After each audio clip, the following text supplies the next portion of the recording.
Now, if you're interested in film scoring, you probably know everything there's to know about VST instruments.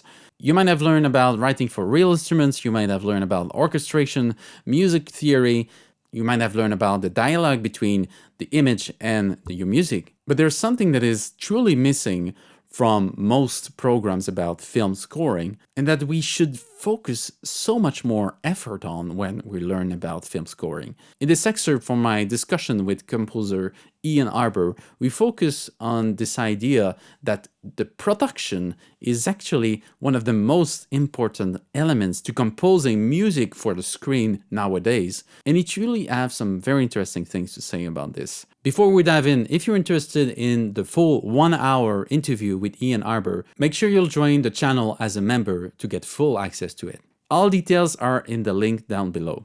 If we can hear maybe these different layers in here. So we got the drums first.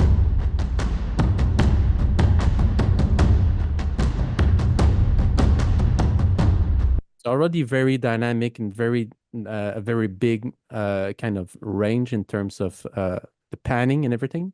We got this little drum I stem. It's very much behind, but still we can hear it when everybody's playing as well. And the synths here, the synths are very interesting.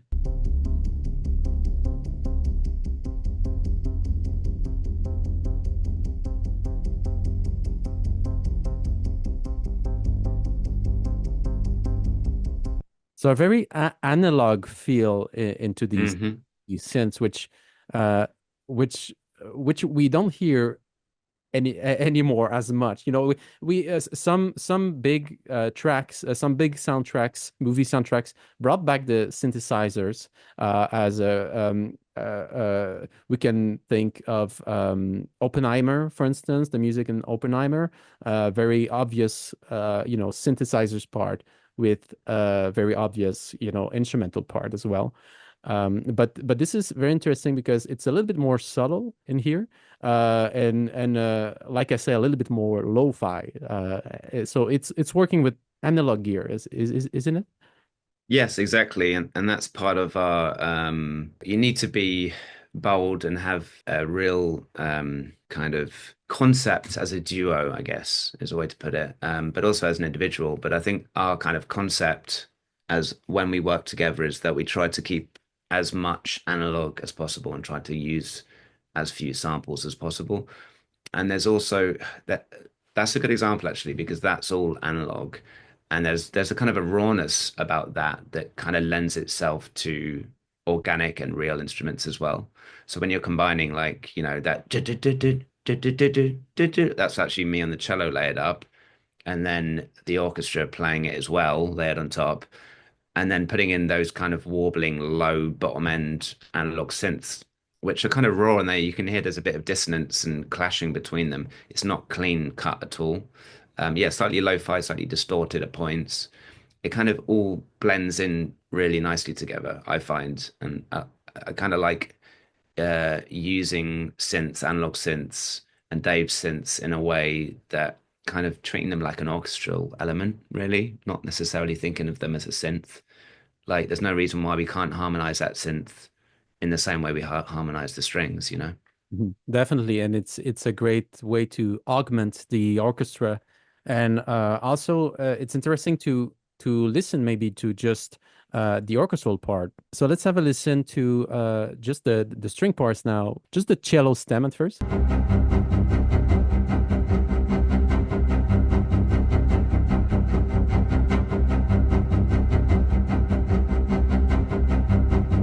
So this feels like two recordings. Is this like one on the left and one on the right? Is something like this? It's yeah, so and actually this is actually a good example, I think, of what you were saying earlier about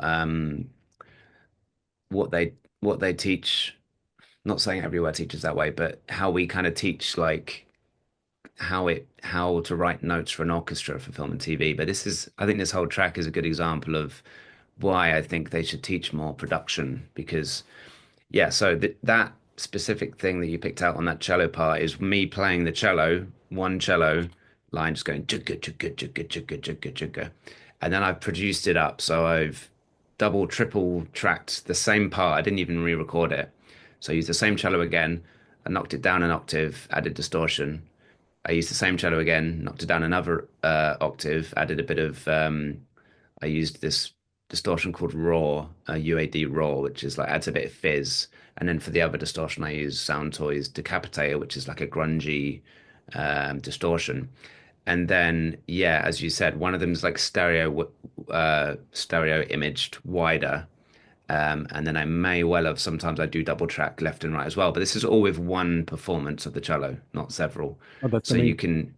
you can kind of like you obviously need to be careful of like phase issues and stuff, technically speaking. But it's actually if you're knocking things an octave down, an octave up, adding distortion, you can play around with that one piece, that one track as much as you want. Move it left, right, up, down, and it'll all sound really cohesive. You know, if I tracked that 4 times and treated the same effects, it would jump around the stereo field because you'd hear how I'd play it differently each time. So by just using that one cello, it just creates a much more interesting, like grungy, distorted, dirty sound, which again kind of lends itself to the analog synth world as well because it's not perfect. It's quite dissonant, low fine elements, super raw. Yeah, yeah, definitely super raw and very much in front as opposed to the rest of the orchestra here.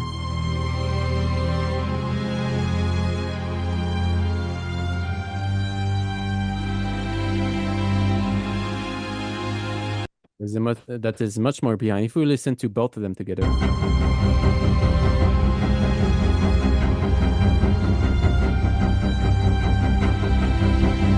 Then we got another stem down here, string short stem.